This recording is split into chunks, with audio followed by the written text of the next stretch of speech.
We will begin with the, can we start over? No. Okay. We will begin with the Pledge of Allegiance. Marley, would you like to lead us? I pledge allegiance to the flag of the United States of America and to the republic for which it stands, one nation, under God, indivisible, with liberty and justice for all.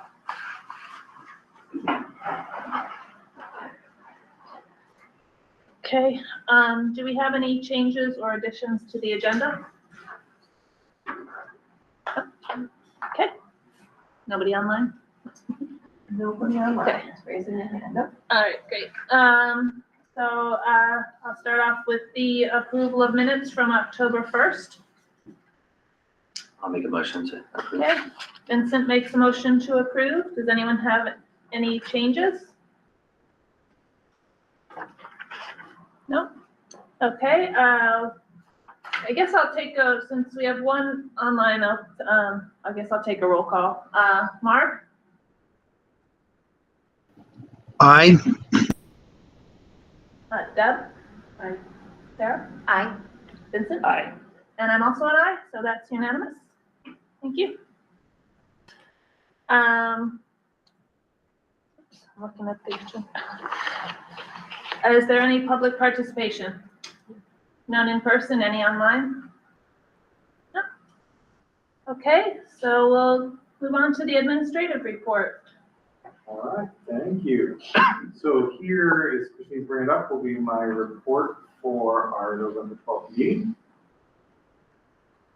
And we will start off with, it's been an amazing month of lots and lots of activities. We've been quite busy here at the school. Have had lots of participation. So it's been great. And we're going to go ahead and start off with Jamie Richardson, who is online, and she's going to give us an update on our PTO and what PTO is doing. You get the answer you're looking for. Our last day. Suzanne, David Rouse.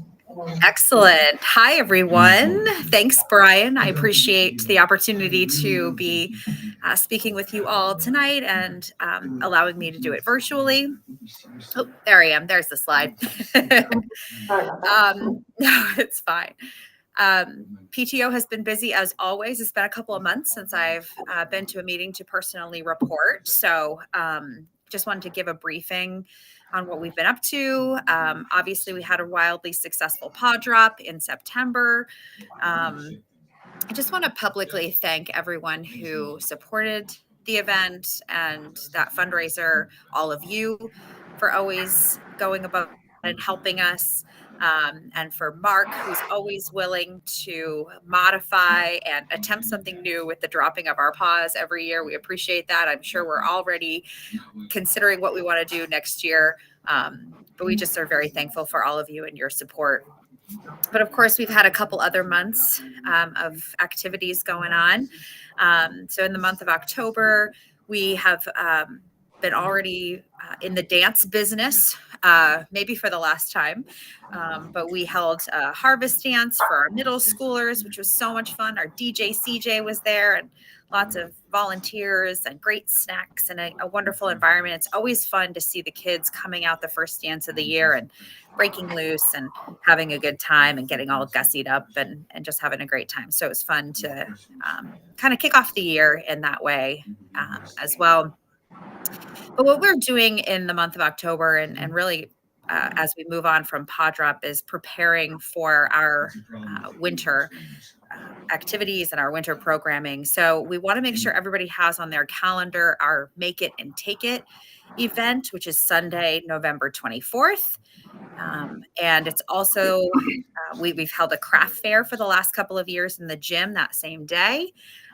And that will be happening as well again. So we put some information out in the newsletters and we'll make sure that kiddos get it sent home. So just for those of you who may not know, which I think all of you do, but Make It and Take It is such a wonderful event where we have multiple stations where students of all ages can come and create a really special gift for family and friends. It's all free for our Weathersfield students. And then the craft fair brings in really talented crafter vendors from our community and and they sell their incredible wares. And it's just a nice way of celebrating community and our kiddos, gives the adults a little something to do while their kids are making something special for them. And so it's a long-standing tradition, this event. We're really excited to be having it. Thanksgiving's a little later this year, so we put this event a little earlier so that we could beat the holiday crunch time in December gets kind of tight. So it is about a week before, earlier, than we usually have it, but just want to make sure we get that on our calendars. There's also a holiday shop. It's a little program that we started last year with a company called the Penguin Patch. This year we're using a company called the Kringle Castle, I believe, and it is just some little toys and trinkets and things that students can come and purchase during school hours. And again, they're items for their friends and family, and we have some volunteers running the shop. And it will be on the stage in the AP room, so kiddos will be able to come in and shop for some cute little items during their lunches and their breaks. And that is going to run December 2nd through the 6th. So a quick week. It was a really big hit last year. It was so cute to see little tinies coming in with their little Christmas lists at a few dollars, because it's not a very expensive thing. And we can help them shop and package all their stuff up and bring it home for their family. And it's a holiday shop, so it's a lot of different gifts for all different people, no matter what holiday you're celebrating. So we're pretty excited about those events. And of course, every month we're doing monthly touch points for our staff and our students. Just again, a way of being consistent and giving back from all the fundraising that we're doing. So we did cider and donuts in October. And then I can't give too much away, but maybe this week there might be something great for staff coming your way. So keep an eye out in the break room over the next couple of days for you all. We just released all of our apparel that we ordered in the beginning of the year. So we're doing one apparel order before the holiday season. That should be completely distributed to families already. And then we'll do another one in the springtime, but this is huge. This one was enormous. It was the largest apparel order that we've ever had. And so it took us a little bit of time, a little extra time to make sure we got it all organized and ready and out to families. So we're excited that that's out, and hopefully we can start seeing all the great new logos and apparel all over the school through the holidays. And let's see. I think that might be it, you guys. We are obviously still continuing to have lots of meetings and planning. Oh, we're planning for comedy in the spring already. We have our first meeting scheduled for that. So as usual, lots going on. Last thing to note, I think it's pretty important. We are trying to figure out our Paw Drop fundraiser was to support recreational equipment or outside play equipment or whatever. So we're working with BJ and Brian to find out how we can help maybe repair a swing set or get a new swing set or get something a little more fun and safe and a bit larger of a gift back to the school. So more on that to come, but we're really excited to see our funds go towards something big and awesome and really useful at the school. So I want to thank them for helping me out and helping all of us out to figure out what we can do for them. So I think that's about it, you all. And thanks for hanging out with me. Thank you, Jamie, very much. We appreciate the PTO and you and everything that you guys do for us here at the school. Greatly, greatly appreciate it. So, all right, we don't have an athletic report this month, but if you have not signed up yet for winter sports and you would like to do so, sign up started closing soon, so get those in right away so that your child can participate in some of the winter sports.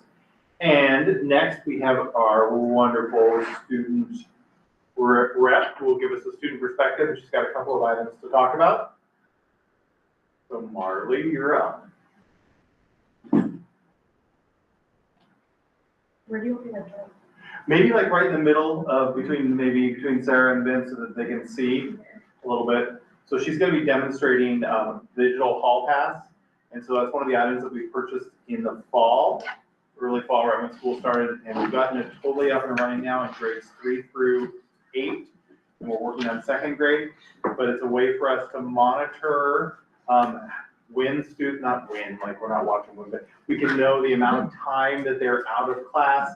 And it's a safety protocol that we've set up so that we know where students are at. So if they're going, say, to the restroom, and then say someone's trying to escape math class in the middle grade levels, because we've noticed right now we can get some great data from it, as well as how many times kids are leaving, how much time of math instruction is actually being lost because students are using the restroom or they didn't drink water, or if they go down to the nurse for safety reasons, we just know where they're at. So the kids leaving class. And then the great thing about it, sorry Marley, I'm jumping in on you, is that our students like Marley, who are some of our student leaders here at school, have helped us with implementing it through 3rd through 5th grade. So they've got the kiosks, they've taken them up, they're teaching the classroom and the classroom teacher on how to use it successfully and how to be able to do it. So she's going to demonstrate really quick to you, because we couldn't show it online because it's got to be in kiosks in order for her to do it. So she's just going to show the board what to do. So it's simple. So Sorry. first it starts off at this really basic, simple page. And every student has a lunch code number, which they would put in for lunch, breakfast, and now we're using it for this. And so first it just pops up, you put your number in, and it's 4 digits, four numbers. And then they would go to enter after they put it in. And it will say their name, and it will tell them to select a hall pass. And most of them will have locker room, library, office, restroom, counselor, health, fountain, and educational services. If the reason you don't want to go is on here, you would click educational services. So I'm going to go to educational services. And then once you click it, you have to create hall pass. And then it says your hall pass are created. And you have to click done so you can approve that you have made your hall pass. And every hall pass has a time limit, usually of 5 minutes. And it returns back to this page, but it will say your name and where you are and what the day and what time you first left. So it like tracks all, so you can't like sneak out and that. So say you went to wherever you did, wherever you went, you come back and you have to put your pass back in to get out. So put it in and then go to enter again. So you can either end the hall pass or select done. If you click done, it will just leave you, like, it will just bring you back to where you were and say it was that you were still wherever you are. So you have to end your hall pass and then click done to confirm that you are back, and then it resets it. And more than one person can go at once. You can limit it, and it's you can select where you want to go. Like if you just want a kiosk for bathroom, you can have that, or if you want all the selections, you can have that. So it's very fun. Actually, I find it very fun and very helpful to know who's out and track time, which I really like. There's that. And then we had our dance, like Jenny said, went very well. One fun way to definitely start off the year, and from a student's perspective, it was definitely a good dance. Like, I really liked it, and I don't think anyone was left out there, and I know everyone had a blast. And morning announcements, every morning I have been doing announcements like the picture. And it has been going very good. I really like it. And a bunch of kids are coming up to me now, are like, "You're Marley, and you're doing the announcements." I'm like, "Yep." And I definitely know that they've been finding that very fun and a good way to be organized. And I really like it because it definitely helps me bring out my leadership skills and show kids a way to definitely be more of a leader and so I can be a role model for them, which makes me feel very happy and that I can do that. So that's been going good. Thank you. Awesome. So she's doing an awesome job, and what's so great about Marley, especially with morning announcements, is every once in a while I may make a mistake on the announcement. If I do a typo or I've got a date wrong, and she is so good about, like, there was one day where we were going, I think it was habit 2, but I still had habit 1. I had to change the number or something, and she just went with habit 2, made the correction. So she goes over everything and does it, and she's able to make it her own, because I have a certain way of doing it.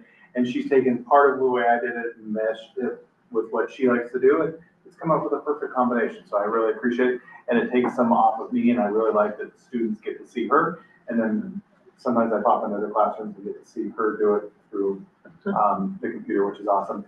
And one of the other things that, I don't know if Marley knows this about the digital hall pass, is it's really helpful for safety reasons, like I mentioned, but one of the ways that it's helpful is sometimes we have students. I remember I was an 8th grade student at one time, an 8th grade boy, and sometimes you go on a meet up with your buddies or somebody else maybe as you're going to the bathroom, quote unquote. So if we find out about information like that, we can block people so that they can't go to the bathroom or go on a hall pass at the same time. Or if we have a safety plan up where there's certain students that aren't supposed to be out together, because although we are one large happy family here, sometimes people don't get along. And so we need to do that so we can instantly add that into part of the digital hall pass where students can't go out at the same time. And then the nice part for staff as well is although multiple students can go out, but we only allow 2 per classroom to go out at the same time. So we don't have lots of students trying to go to the bathroom, teachers back with working with a small group and students are doing independent work. They can just simply go up there and click. But if there's more than 2 students out, it'll deny them a hall pass. Or if they're trying to go out to meet up with a buddy or a friend, it'll also deny them of that too, if we're aware of those situations. So it's a great way for us to monitor, and it is, like Marley said, it's fun. And I love the fact that they've been in there doing it and setting things up. She was able to set up some classrooms every day for me, which makes my job a little bit easier as well. So thank you, Marley, for everything you're doing. I appreciate you. All right, like I said, we've had an extremely busy month. Leader in Me is going great in all the classrooms. We are working diligently on that. We're meeting with our coach again next week. I had a great conversation with her on Friday the 1st, and it was able to talk about some of the things we want to work on. Click to the next one. Our Lighthouse teams, and I'm saying teams because we've been adding our student Lighthouse team to be a little bit more involved in the school, and we're working on a parent community type team as well. And so our action teams are also meeting. And then we've been talking to a couple members of our action team about coming up with some upcoming family trainings that they'll be doing about the 7 habits of a highly effective family. So that's going to be something that's going to be offered to our community as well as coming up. So look for that coming out soon. Again, our mission of the Weathersfield School is to prepare and empower students to be leaders with a global vision by helping them develop critical thinking, communication, collaboration skills, and creativity. So I always like to just go over our mission statement to remind everybody why we are here.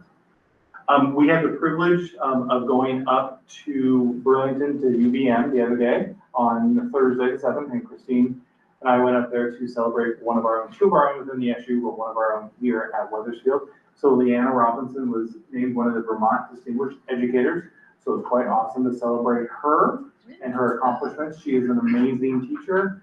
She is one of the first people that most of our incoming students get the opportunity to meet because she's a kindergarten teacher, and she always welcomes them with warm and open hands.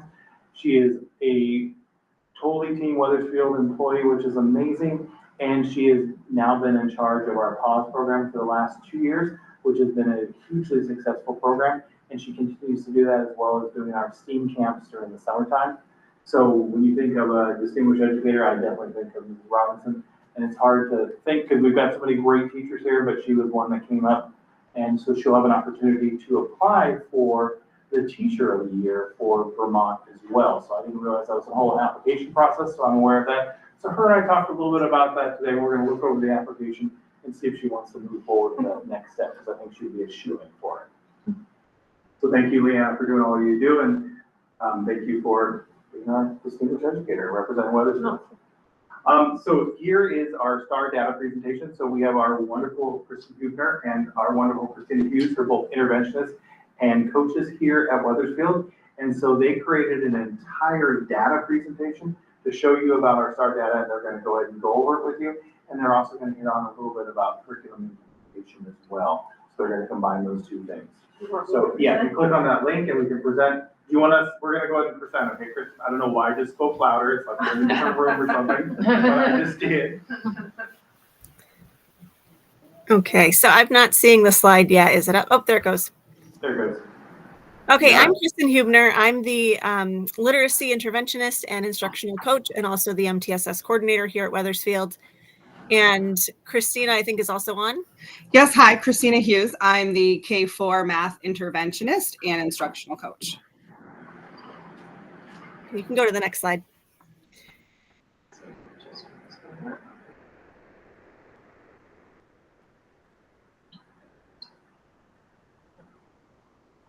So we started this school year with our school-wide WIG, our wildly important goal, and we found pretty quickly after we took our first STAR assessment in the fall that we actually met our goal in the fall.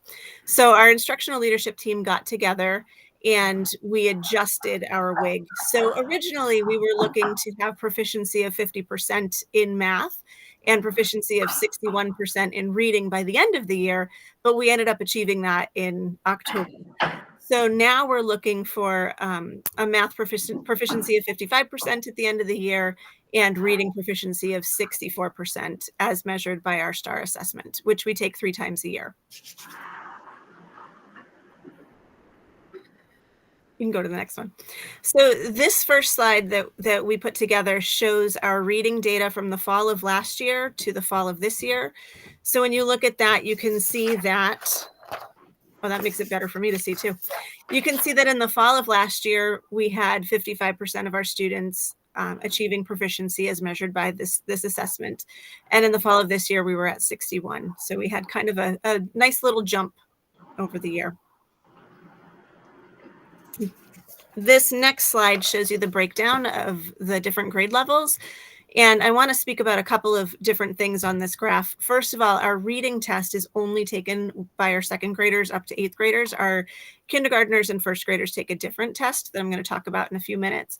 But when you look at this, you'll notice that our 2nd grade data doesn't look that good. And the main reason is because the students, it's their first time taking this reading test. They're asked to read everything. Nothing is read to them. And it's kind of like a bucket of cold water at the beginning of the year. So we always see our fall scores in 2nd grade not where we really want them to be. And we generally see those go up as the year goes on. The other thing that I wanted to point out is our middle level scores, which are amazing. And our instructional leadership team had a great discussion about why we think that is. And we came up with a couple of different reasons. One being the consistency of having the same teachers over the years of middle school. Another one is maybe they're finally developmentally ready to take a computer-based assessment. It's really hard for our little ones to get on computers and focus. So it could just be a developmental readiness. And then the other thing that we talked about is that up until this year, our middle level had 2 ELA teachers, and the impact of that probably had a lot to do with these scores. We can go to the next slide. This is our early literacy data. So our kindergartners do not take the assessment in the fall. We found over the years that asking kindergartners to take an assessment on the computer is more of an assessment of computer skills than what they actually know. So this data is mostly our 1st graders. There's a few 2nd graders who do take the early literacy assessment, and that is a classroom special educator interventionist decision as to whether or not the student is ready to take the reading test. But if you look at this, the majority of our students, it's about 80% of our students score in the average to above average range on this test, which is really wonderful. All right, and math. So unfortunately, the math graph isn't as nice and going in the same direction as the reading graph is. So in the last fall, we were at 0.82% proficient, and it went down to 50%. So we have kind of evened out this fall, but we are seeing that same type of math scores being lower than the reading scores, both in the SU as well as nationally. It's just kind of been the trend that's been going on since COVID. The math scores have just been not as strong as the reading ELA scores. And then this is the grade level breakdown. They do take it in the 1st grade for the math test, but that is kind of the first time that they have taken a math test, because they do take the STAR kindergarten in the winter, but it is 99% reading questions. There's like 1 or 2 math questions. So really in the 1st grade is when they are first starting the math assessment. And then there are some other things within there, but I do think math, we've started talking at the SU level as to kind of what we can do to start getting our scores back up within our MTSS teams. And then in our instructional leadership team, like Kristen mentioned, we're also looking at this data and trying to problem solve and figure out how we can get those math scores back up, like nicely, like the reading scores are. All right. So the last slide that we're going to show you is Weathersfield scores compared to the supervisory union. So on the left, you can see the reading scores. There's our 61% proficiency, and that's compared to the SU average of 55.88%. So we're doing quite well in reading. Nice. And our math, there's our math 50-50. But then in the district, they're a little bit higher with their non-proficient at the 59% and 40 with their proficient. But again, that's going with the national norm of the math data and reading data. And then I think we were supposed to talk some curriculum too. Is that right? Yes, please. Okay, I'll start off then talking since I'm still talking about the math. So the teachers are getting, very comfortable with the Eureka Squared. They are fitting it into their classes to what works best for their students. One thing we are noticing that Eureka Squared isn't very strong in is some review or spiral review. And so we've been talking at it at the SU MTSS level with kind of Bridget Ferriel's been mentioning it and working at it with the high school. And so I've, through some of those conversations, have been working in a couple of classrooms here within my coaching to try to start implementing some of that spiral review, because we're just finding that it's kind of teaching a standard, teaching some skills, and then moves on to other skills and never really goes back. So we want to try to keep revisiting that and having them using their skills all the time throughout different measures. All right, Kristen.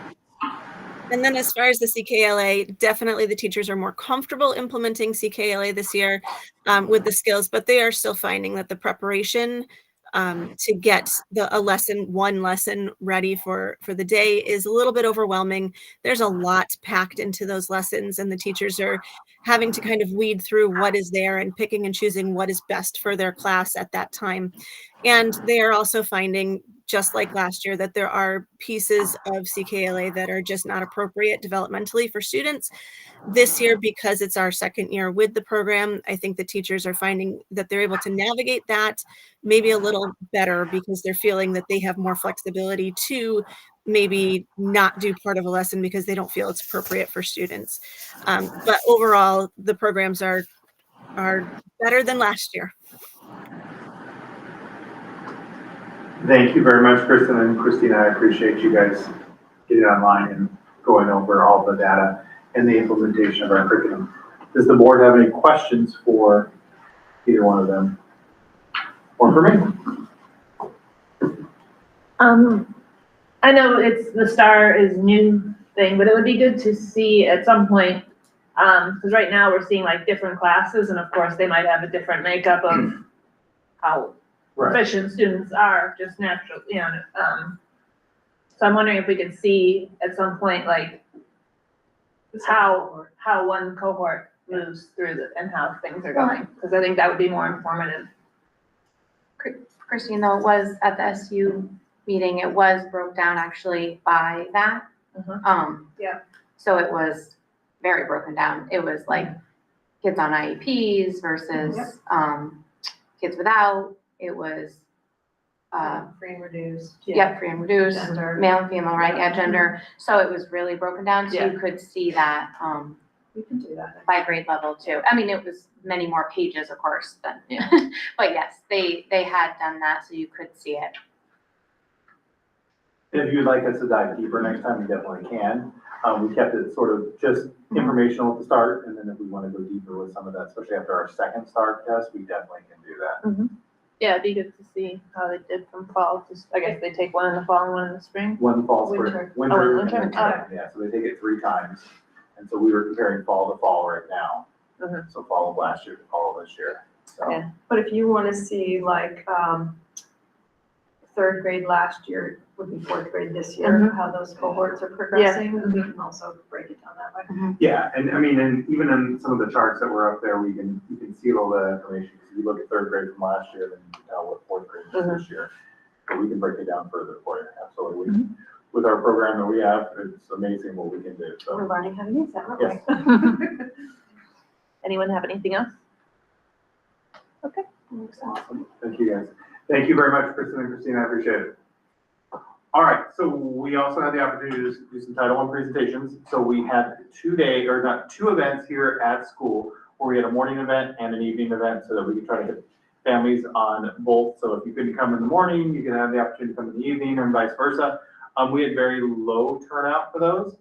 We happened to have a group of individuals that were community members that were coming by to give out dictionaries to our third graders. So they got to hear my Title I presentation, which made them very excited about what we're doing with our Title I students and how we are using Title I funds. And so they were pretty gung-ho about that. So it was nice. It was a great opportunity for me to share with outside people for our community. And then we also did share with our staff at one of our staff meetings as well. So that everybody has a pretty good understanding of Title I presentation, of Title I and what it's used for. And like the Title I money we're getting right now is we're using it for our 5-6 interventionists, who is in, for grades 5 and 6 that we got in October, so in camp. So that's where we're using the bulk of our funds. And then we do have some extra funds that have come in that have been surplus that we'll be able to use for some of our community nights, our family nights. Like we mentioned, the training for families to be able to be part of the highly effective families. We're going to use some of that money and such for those things to give back to the community so that they're better educated with them. And then our staff development day. So we had November 1st, which was the day after Halloween, which was an amazing day to have a staff development. Heard from lots of families that their children were tired and they were glad that they didn't have to get up to school that day and they appreciated the rest. And I know that our staff did as well. So we had some awesome opportunities for curriculum work. So the grade levels got together. We hosted a couple here. We did kindergarten and second grade here with teachers across the SU were able to go through and look at CKLA and look at Eureka Squared and be able to do that. Curriculum match proficiencies and assessments was also done here, and that was for our middle level students. And so our director of curriculum and instruction and assessment, Angela Dew, did that. And then for our support staff as well, they had safety care trainings, modules for social thinking, and some self-directed learning time for everybody to be able to use how they needed to be able to use. And it was nice, our middle level team, we met with them and we talked about our electives and the schedule for the spring semester. So looking at that for that changeover in January. And then on November 7th, while our teaching staff was meeting for conferences, our support staff had a lot of self-paced learning that they got to do, and then some of them did some more on safety care training as well. Parent-teacher conferences, so always K-5 always has a higher number of students. We had 89% of our families that participated in parent-teacher conferences in grades K through 5. As it gets up to middle level, it does taper off. And as a parent, I was guilty of that as well, because students are a lot more independent and can tell you exactly how they're doing. So the percentage did go by 64% down for parent-teacher conferences, but our teachers do meet with parents throughout the year, so they're constantly communicating through email, checking in on their students, and vice versa. So I'm not surprised by that number. So it was a good overall turnout for our parents coming in and meeting with our staff to talk about students. So Jamie mentioned our school community apple cider and donuts. So that's Mr. Aubrey, who's one of our SEIs.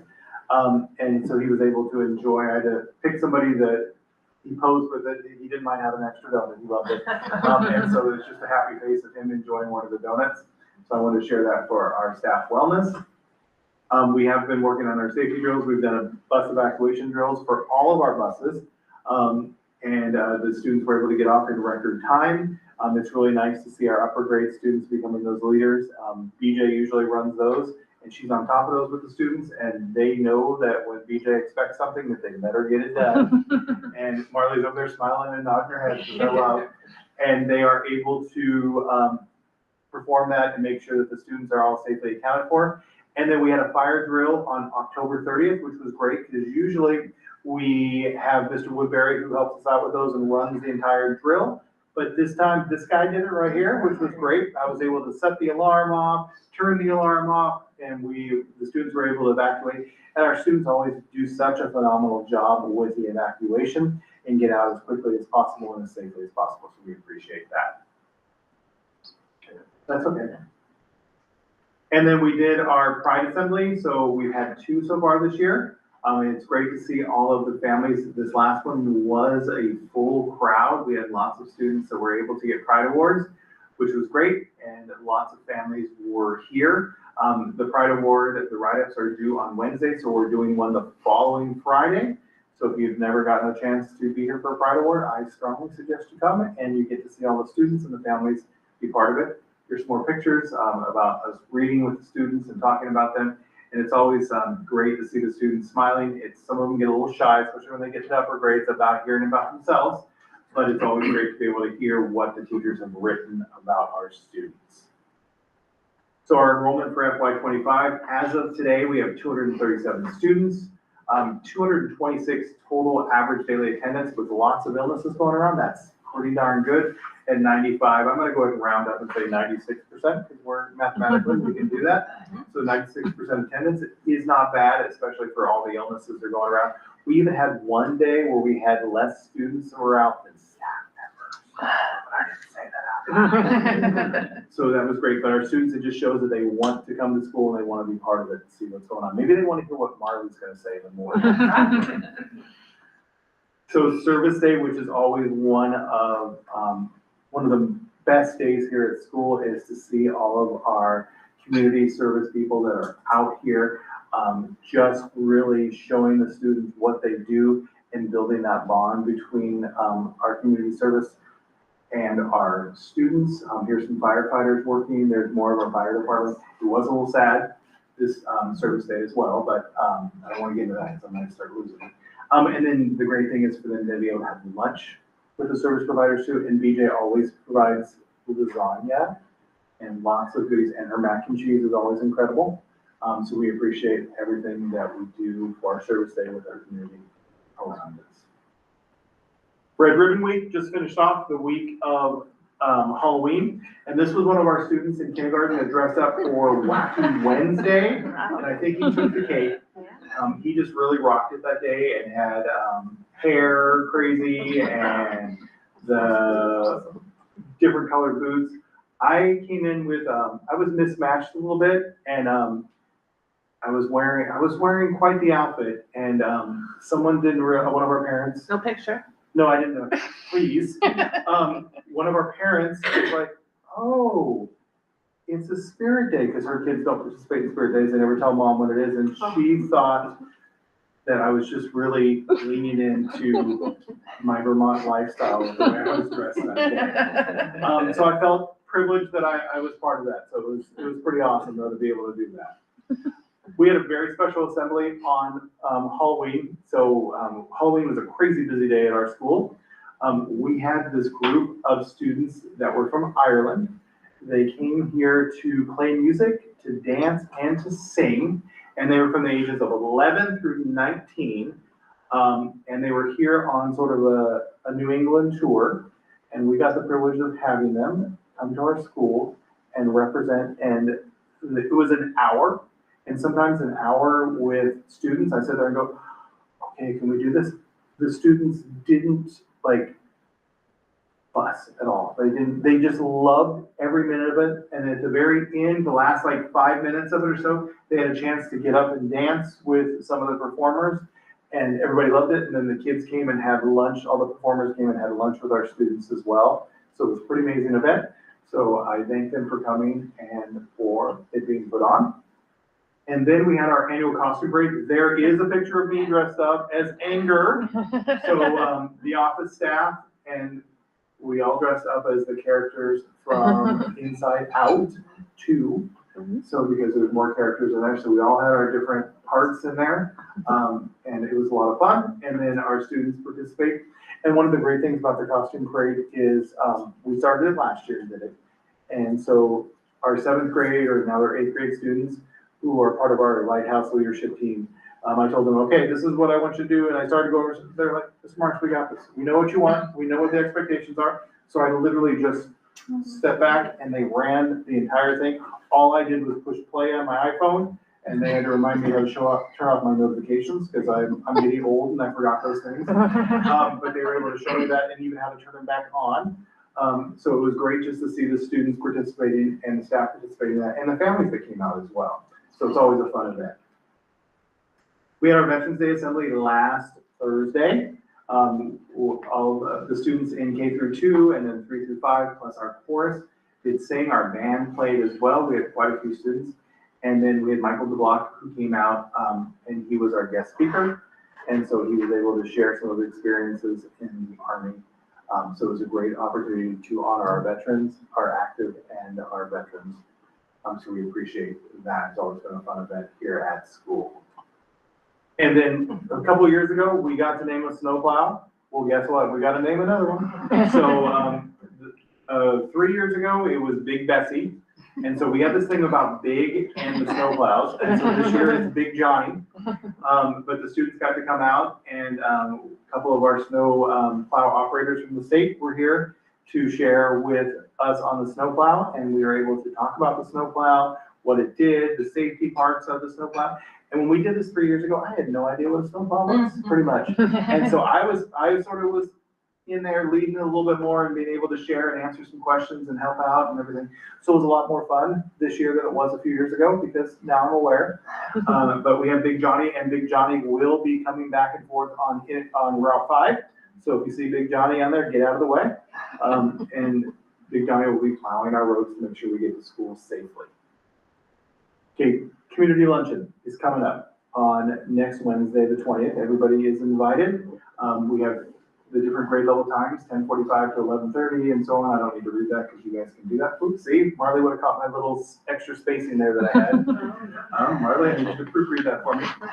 But it's an opportunity for everybody to come to the school and join in on an amazing turkey pre-Thanksgiving dinner that Heather and Mary and Karen put on in the cafeteria in our kitchen. This year it's going to be a buffet, so we're trying a little bit different to speed up the lines to make it more efficient. But we'll also have our student lighthouse team helping serve and be there to help families get where they need to go and going through everything. And then here's the gym floor before. And so if you haven't had a chance and you want to, right after this meeting, I can take you in to see the gym floor. It is pretty amazing. Marley's again nodding her head over there. I love it.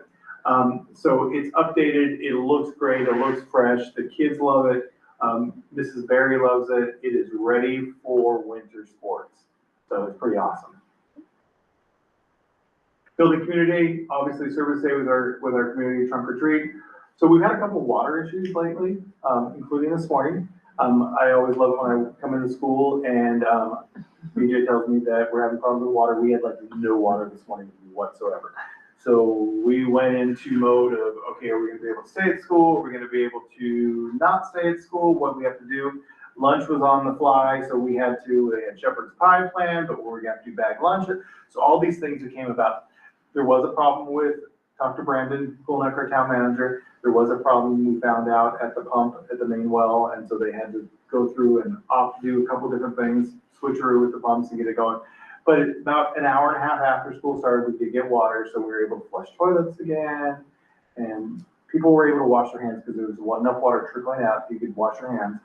But we've had a couple water issues. One of them was the first one that we called Brandon on, because our immediate thing is called Brandon because we're on town water, was actually because they had fixed our radiator and the water had not filled the tank back up, so our water pressure was low then.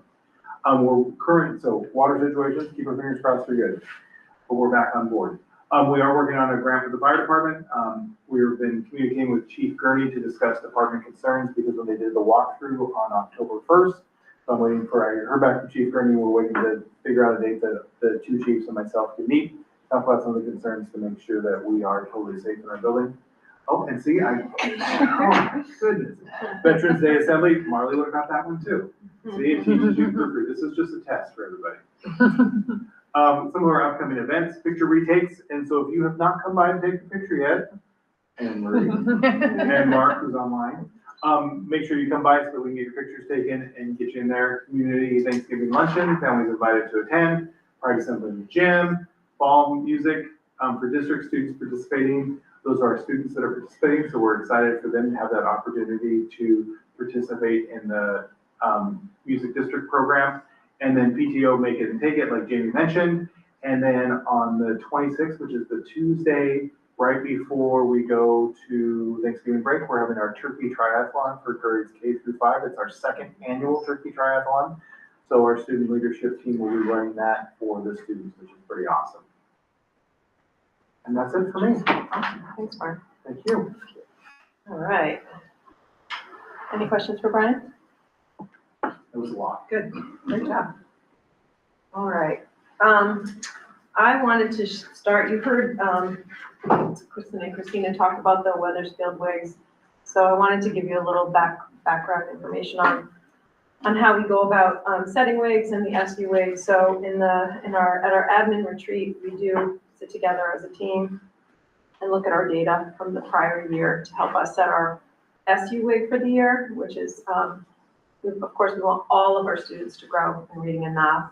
And what that looks like is individualized based on the students themselves. But then we look at the overall data, and we know we've got some work to do in math. But we did, this year we set, I think, what is a more realistic goal based on the progress that we've made in the prior year. In years past, we have taken our, if you can visualize with me, our STAR data. So you have the red, kids that are significantly below, the yellow, that's approaching proficiency. Green or blue is proficient, and then I think it's blue and then green, above proficient. So what we've done in the past to set our SU-wide wigs, our building-based wigs, even our classroom wigs, is we've taken that yellow percentage, those kids that are approaching, and we've added that to the goal, to the proficient and the exceeding proficient as our reach. That's what we want to get all those kids to be proficient, which is a lofty goal. And I think in hearing from staff and in talking with staff, it certainly doesn't feel good when you don't even get close. So we've adjusted this year. Again, as you heard from Brian, as soon as we meet those goals, we ratchet them up, obviously, and we can do that throughout the year, not just once a year in the fall. So math and in reading, we want to increase our proficiency from 54 to 59% as measured by the STAR assessment in June. We also set a culture goal each year. These are related to our strategic plan goals. And we use the measured results assessment, which we send out every spring. And it's a culture survey that goes to parents, staff members, and students in grades 4 through 12. So we get that data, and we can dig down into that data in the areas that we're really struggling in. And buildings do that as well, because it can look different from building to building, and classrooms do that. So those are our goals. One of the ways that we are, as a team, we set our goals, and then we set the things that we're going to do to achieve those goals. And one of the things that the administrators came up with as a way to help us, especially around math, is we are working on productive discourse in the classroom, and I've defined it up there. It's the communication of ideas, where there's interaction between students' own thoughts and ideas, and the consideration and examination of the ideas of others to make meaning and grow collective knowledge.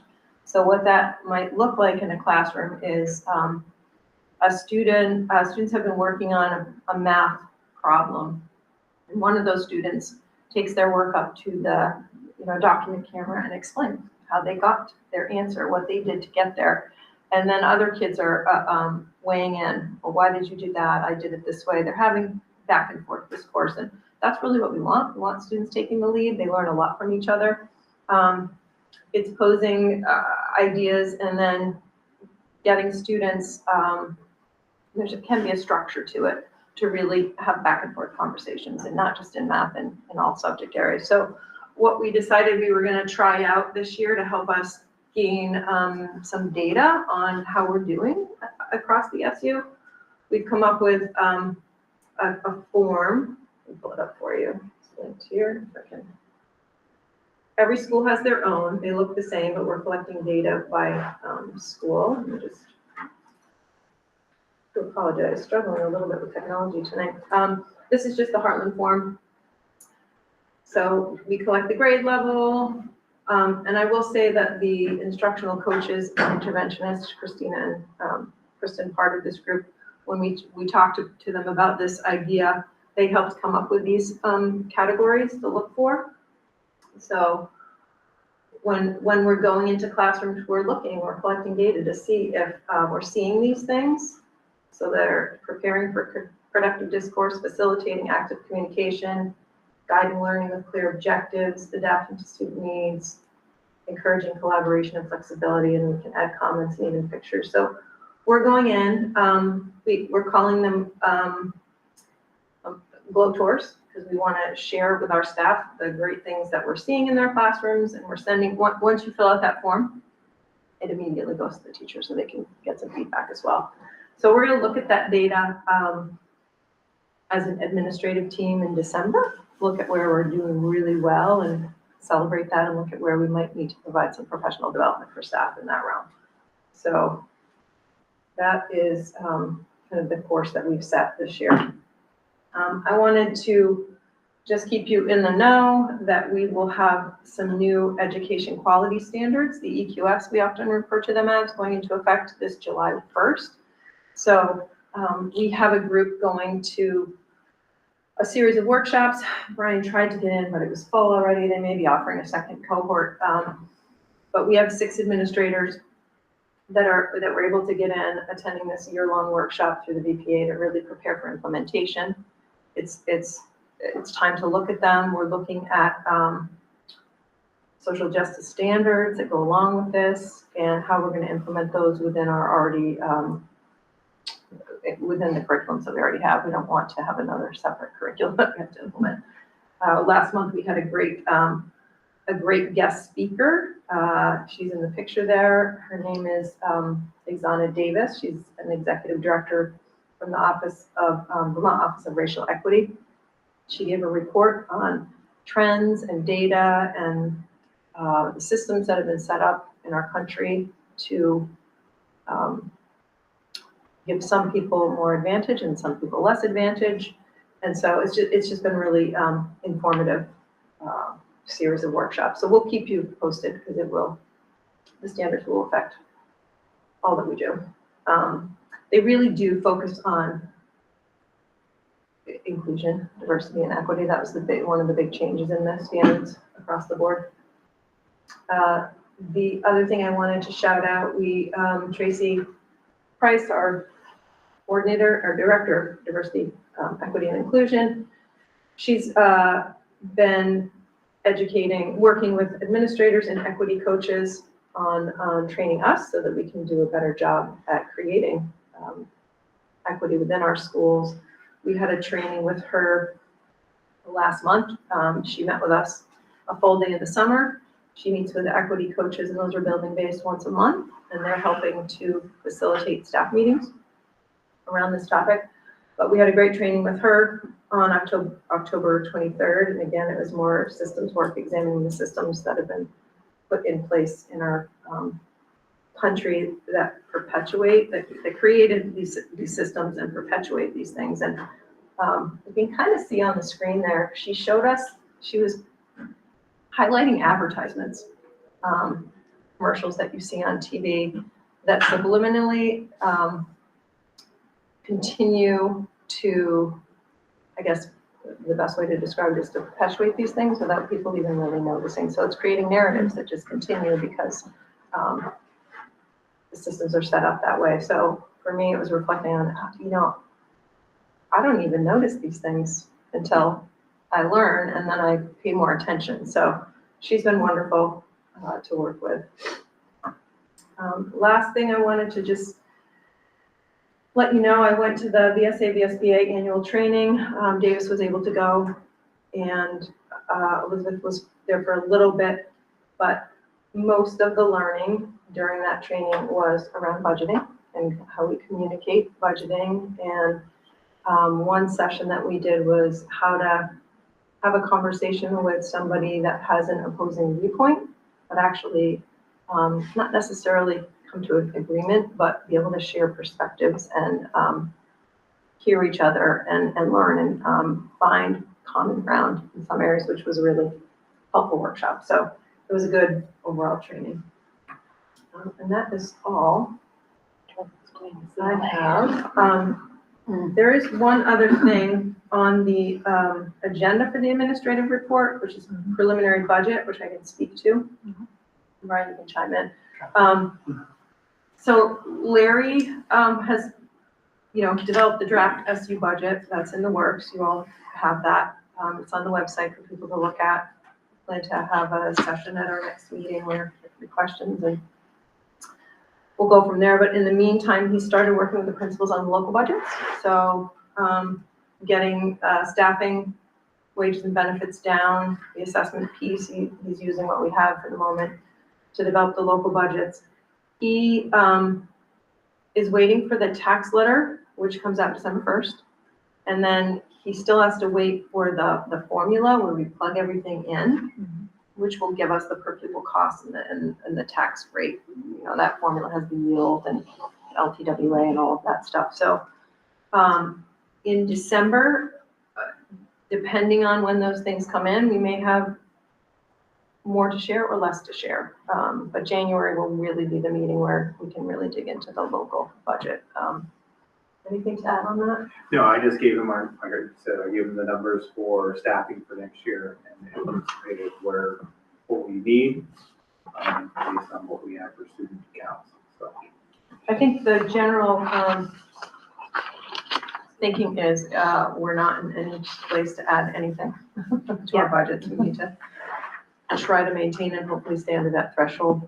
And some of it, as you know, is out of our control. And we've got healthcare rates have been set by VHI. They're at 11.9, just a little bit less than last year, still double digit. And the collective bargaining agreement is staff, our wages are set by that. So we don't really have any flexibility in that. It's just basically staffing. So, but we will have more to share. Maybe some more in December, but definitely in January. So. And what's the schedule for meetings with the VAC? So when I emailed them today and shared the SU budget with them, they're going to give me their best days that they can meet, but we would like to meet at least once prior to the SU meeting so that we can go over if they have questions and what we can share with you before you go to the SU meeting. Okay. Looks like we have a hand up. Mark? Christine, if now's an appropriate time, do you have anything to say about the support staff negotiations, or is that for a later portion of the meeting? I don't mind just sharing that we have started support staff negotiations. Their contract ends this June 30th of this year, so we're negotiating for the next session. We had our first meeting last week. It was very mostly around kind of what we want to accomplish and setting ground rules. We have another meeting this Thursday, so we'll keep you updated on how that's going. Mark, I don't know if you want to add anything. Mark is the Weathersfield representative. Bill Yates is the Mount Scottney, and Heather Venata is the Heartland rep on that committee. No, just that it seemed to be going nicely once we get over some of the procedural hurdles about how it is we're going to negotiate. It doesn't sound like parties are very far apart. So hopefully we can finish this. Yeah, not at all. I think both parties want to achieve some of the same things, which is good. Yeah. Okay. I guess, do any of the members of the board have any questions or anything about the SU budget that you want to let your SU representatives know to the SU board? You can have more time with it. We don't have the actual meeting until, what day is our meeting? November, it's the week of Thanksgiving, I think. It's the 25th. Yeah, November 25th will be. Yeah. So if anybody wants to get any comments, To you, to also Mark, the three of us are on the SU board, so, yeah, so if you wanna, send those to us, it's okay if they email those to us? Absolutely. Okay. Yep. And if there, and send them on to Larry if there's Uh-huh. things he can do. I know he's had some questions already. Okay. He's starting to prepare. And sometimes, as you know, or maybe you don't know, the SU budget is up. It is up, let me write it. The admin and ops portion of the admin and ops assessment is up 2.8, and that is with a reduction in an administrative position. As you know, Ed is retiring. We're not replacing that position, reallocating his job to other people. That includes the transportation contract, which was up. Special ed is up 6.3% over last year. And I can just share some of that. I mean, a lot of the special ed budget is made up of staffing.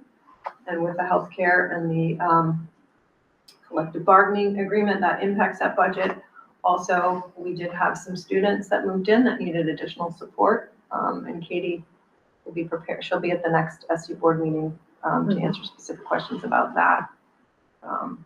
Particular, what that looks like. That does include the assistant director of special education, which the board voted to put back into the budget this past spring. So that is included in that number as well. Okay.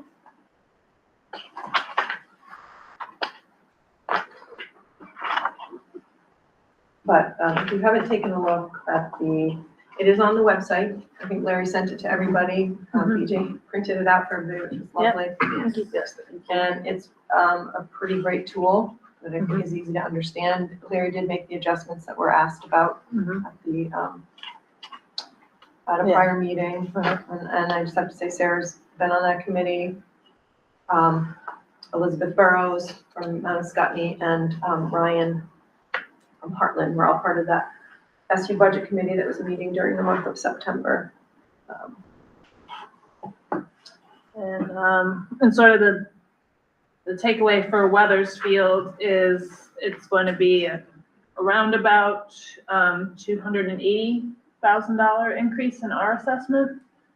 Our percentage of the overall SU budget has gone up because our student numbers have gone up and some other districts have lost students. So our percentage last year for FY25 was 25.9%, and our percentage of the SU budget for FY26 will be 27.08%.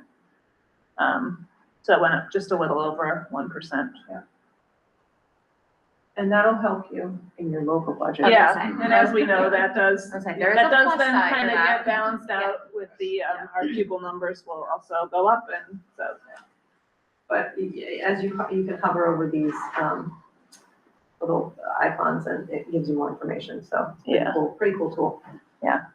So thank you to Larry and the committee for all the work. Yeah, does everyone have a link to that? I sent it out to the board and I also posted it on Facebook for the community. So Thank you for doing that. It's great. is there anyone, so no one else has any comments in here? Does anyone online have any comments that they wanted to share about the SU budget?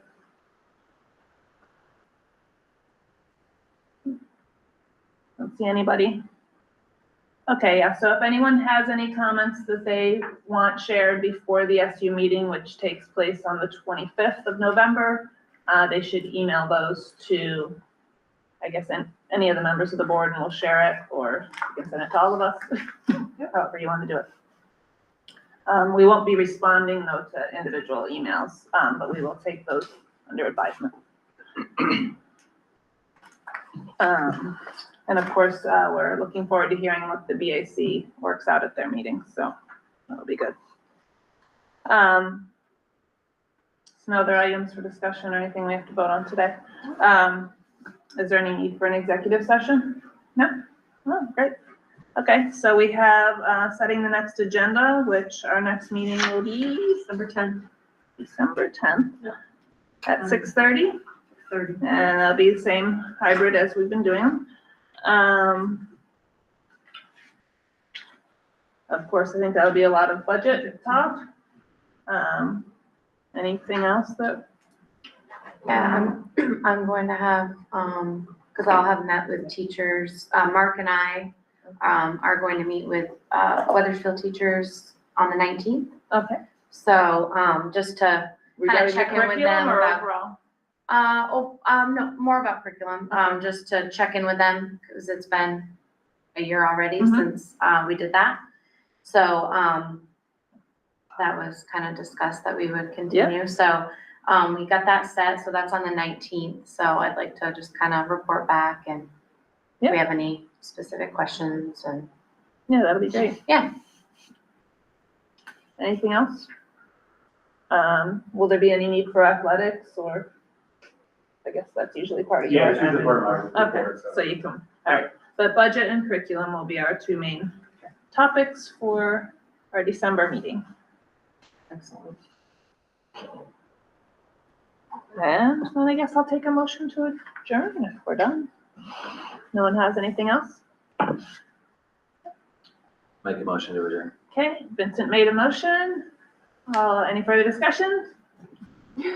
I'll just go with all in favor. All in favor, say aye. Aye. Mark, you're an aye? Hi. Okay, that's unanimous. All right, so we're adjourned. Thank you, everybody. Yeah.